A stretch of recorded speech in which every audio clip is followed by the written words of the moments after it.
हमारे यहाँ पे कार्यकर्ता सम्मेलन में हमारे बीच में हमारे लोकप्रिय और पूर्व में विधायक रहे यहाँ 84 की जनता ने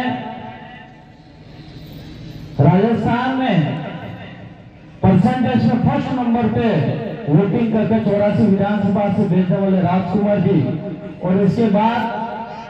इस उदयपुर और बांसवाड़ा संभाग का इतिहास चेंज करके नया सांसद दिल्ली भेजा, वो बीच में राजकुमार जी भी अपने बीच में है। साथ ही हमारे पार्टी के भारत आदिवासी पार्टी के राष्ट्रीय सदस्य रोहित कांति भाई आदिवासी, और हमारे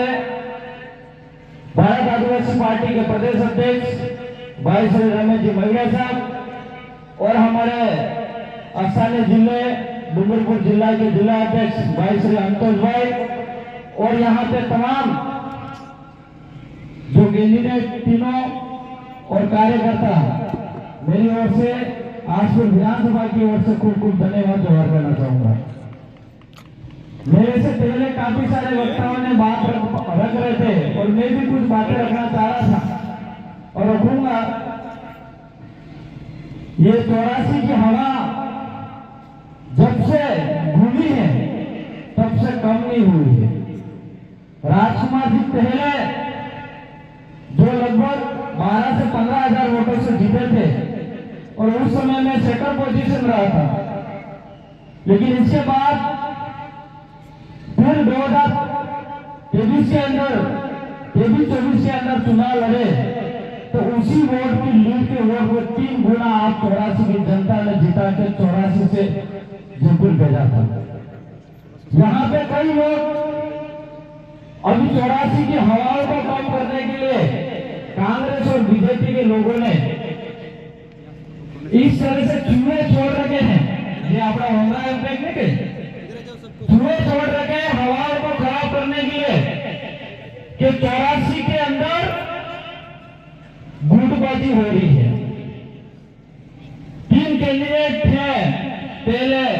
50 से फिर 10 हो गया, अब 3 हुए, अलग अलग हवा जा रही है। 84 के 3 ब्लॉक है, 3 ब्लॉक के अंदर सीपीआई सिंगलवाड़ा और जोधपुर की तीनों की हवा अलग अलग है। लेकिन जो भी गुमराह करने वाले हैं कांग्रेस बीजेपी वाले, उनको कह देना चाहूंगा मैं कि ये तीनों इस मंच पे जो 84 में सीपीयू जोधपुर और सिंगलवाड़ा के तीन कैंडिडेट थे और राजकुमार भाई और कंधे से कंधे मिला के हाथ मिला के आपके सामने खड़े थे। ये मीडिया वाला आप भी बताना उस चीज को। और यहाँ पे कई लोग गुमराह करेंगे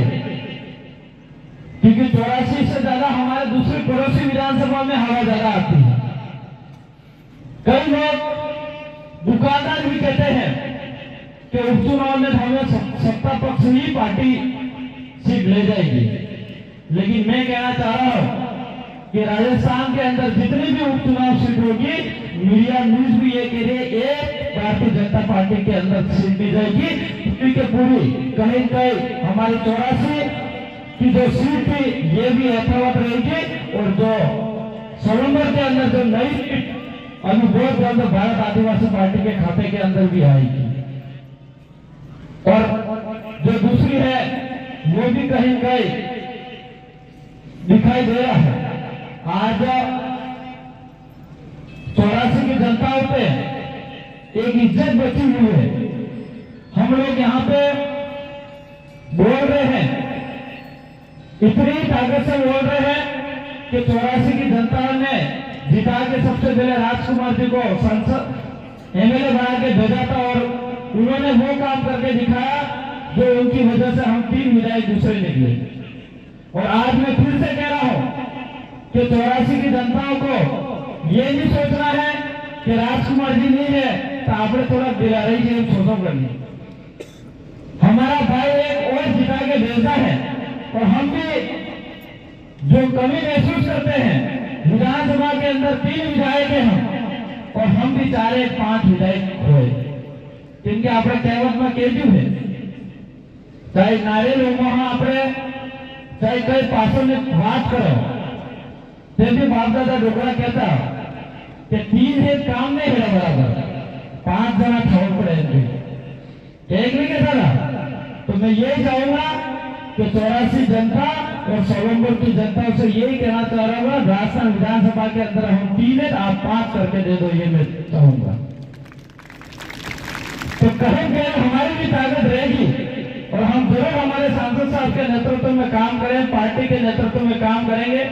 समाज ने हमको जिम्मेदारी दी है तो पूरी तरह से निभाने का काम करेंगे, लेकिन कहीं कहीं हम लोगों को, युवा और बुजुर्ग और महिलाओं को साथ मिला के, कंधे से कंधा मिला के हमको काम करना होगा।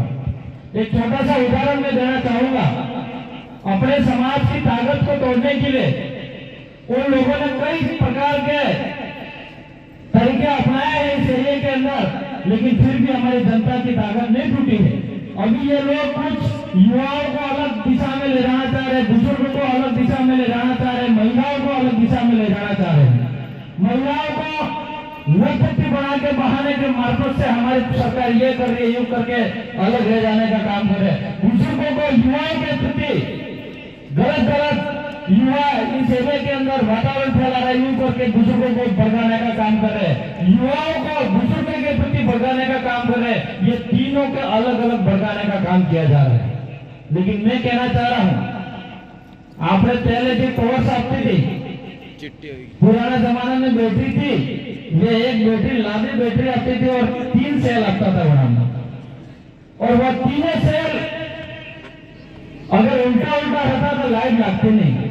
लेकिन तीनों सेल एक साइड चलते तो वो लाइट उजाला होता।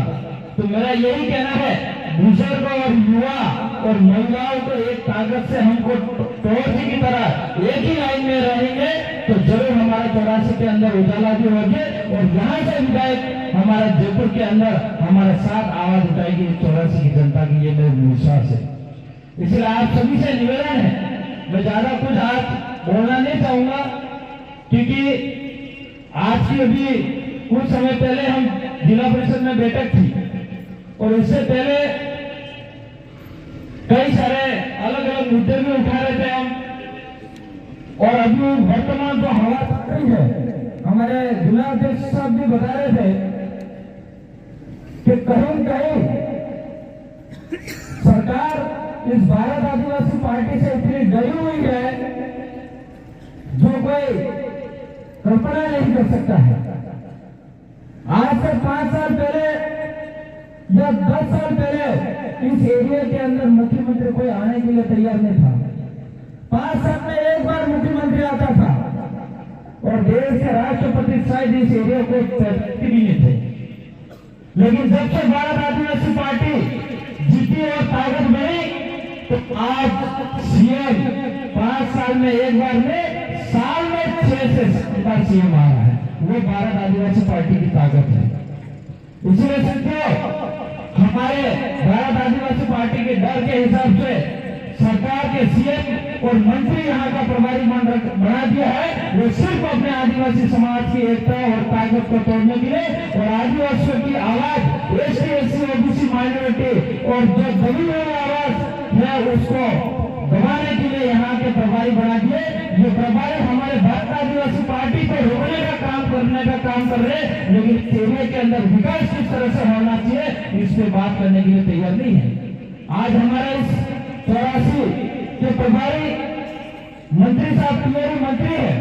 और टीआरई मंत्री सबसे बड़ा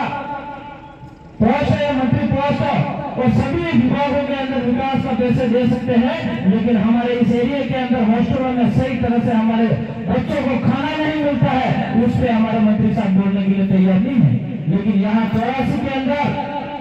मोदी की वाह करने के लिए, भजनलाल जी की वाह करने के लिए जरूर तैयार है, लेकिन इस क्षेत्र की जनता किस तरह से दुखी है उस पर बात करने के लिए तैयार नहीं है। साथियों, इसलिए मैं ज्यादा बातें नहीं करूंगा, बातें करने में कुछ बहुत सारी बातें करनी थी, लेकिन मेरे कम शब्दों में भी इतनी बात करूंगा। मेरी बात को सुना इसके लिए खूब खूब धन्यवाद, सबको जवाब।